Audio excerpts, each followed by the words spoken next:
সন্তানের জন্মের পরই প্রসূতির মৃত্যু। রানীগঞ্জের বেসরকারি হাসপাতালে উত্তেজনা।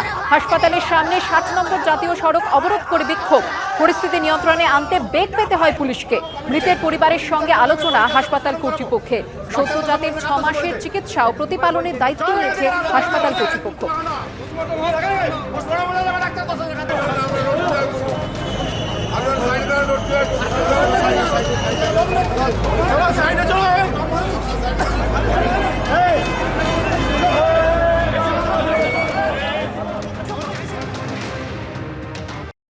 প্রসব অবস্থায় বাচ্চা হবার জন্য এসেছেন এখানে, কোনো ডাক্তার কিন্তু আসেনি, ওই অবস্থায় ফেলে রেখে দেওয়া হয়েছে। আমরা মনে করছি এটা গাফিলতি, ট্রিটমেন্টের গাফিলতি আছে, ভালো করে ট্রিটমেন্ট করেনি, অগ্রিমে পেশেন্ট পার্টিকে জানায়নি।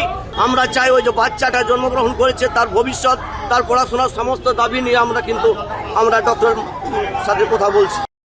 রাজপুর সোনারপুর পুর এলাকার একটি বাড়ি থেকে বের হচ্ছে সন্দেহজনক তরল। ক্রমশই দেওয়ালে বাড়ছে কালো ছাপ। বাড়ির মালিকের থেকে অভিযোগ পেয়ে চুইয়ে পড়া তরলের নমুনা সংগ্রহ করলেন পুর প্রতিনিধিরা। কি ওই কালো তরল খতিয়ে দেখতে মঙ্গলবার ওই বাড়িতে যেতে পারেন যাদবপুর বিশ্ববিদ্যালয়ের বিশেষজ্ঞরা। বাড়ির গা বেয়ে এভাবেই চুইয়ে পড়ছে তেলের মতো এক প্রকার তরল, যার ফলে বাড়ির দেওয়াল ভরে যাচ্ছে কালো ছোপে। এমন তাজ্জব ঘটনা ঘটছে দক্ষিণ 24 পরগনার রাজপুর সোনারপুর পুরসভার 29 নম্বর ওয়ার্ডের একটি বাড়িতে। বাড়ির মালিক রতন সরকার 45 বছরেরও বেশি সময় ধরে এই বাড়িতে বাস করেন। গৃহকর্তার অভিযোগ, যত দিন যাচ্ছে ক্রমশই বাড়ির দেওয়াল কালো হয়ে যাচ্ছে। আমার বাড়ি হয়তো 46-47 ইয়ার্সের বাড়ি। একটা কালো বার্নের মতন হচ্ছে,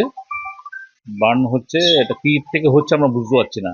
কালকে মিউনিসিপ্যালিটির লোক এসেছিল, তারাও দেখে গেছে, তারাও দেখে গিয়ে বলেছে দেখে আমরা লোক পাঠাবো যাদবপুর থেকে। তেলের ড্রপ হয়ে নিচে পড়ছে। গৃহকর্তীর দাবি, 1.5 বছর আগে বাড়ি রং করার পর থেকেই এমন আজব ঘটনা ঘটছে। বাড়ির লেফট সাইডে গেছি, পুরো কালি আর তেল হয়ে গেছে এবং পুরো তেল কালি তেল আস্তে আস্তে নিচ থেকে ওপর দিকে উঠছে। আমি জানিয়েছি আমার এখানে নরেন্দ্রপুর থানা, মিউনিসিপ্যালিটি, যাদবপুরে কেমিক্যাল ডিপার্টমেন্ট, আইআইপিসি ডিপার্টমেন্টকে চিঠি দিয়েছি। ঘটনার কথা জানতে পেরে 29 নম্বর ওয়ার্ডের এই বাড়িতে পরিদর্শনে যায় রাজপুর সোনারপুর পুরসভার একটি প্রতিনিধি দল। চুইয়ে পড়া তরলের নমুনা সংগ্রহ করে তারা। পৌরসভার পক্ষ থেকে আমাদের ইঞ্জিনিয়াররা এখানে এসেছিলেন, তদন্ত করেছি।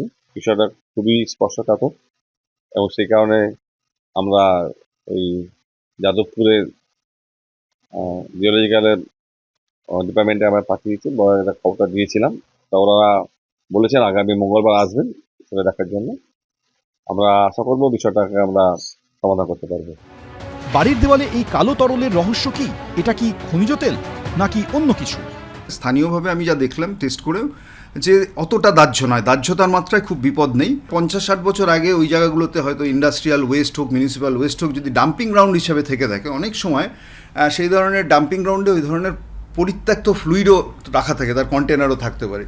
সেই কন্টেনার মাটির তলায় যেটা ছিল, সেটা যদি ক্যাভিটি ফর্ম করে ফেটে গিয়ে থাকে, তাহলে সেখান থেকেও আপওয়ার্ড সিপেজ অনেক সময় হতে পারে। ফলে সেটা হয়েছে কিনা সেটা পরীক্ষা করে দেখা আশু দরকার, এবং যে কারণের জন্য ওখানে সয়েল বোরিং বলতে আমরা যে বুঝি, সেটা আমরা করতে সাজেস্ট করেছি। যেহেতু বাড়িটার মধ্যে কোনো visible forms of distress, damage দেখা যাচ্ছে না, আতঙ্কিত হওয়ার কারণ নেই, কিন্তু আমি বলবো সতর্ক অবশ্যই থাকতে হবে। পুরসভা সূত্রে খবর, মঙ্গলবার বাড়িতে গিয়ে তরলটি আসলে কি তা বোঝার চেষ্টা করবেন যাদবপুর বিশ্ববিদ্যালয়ের জিওলজিক্যাল বিভাগের বিশেষজ্ঞরা। রঞ্জিত হালদার, এবিপি আনন্দ, দক্ষিণ 24 পরগনা।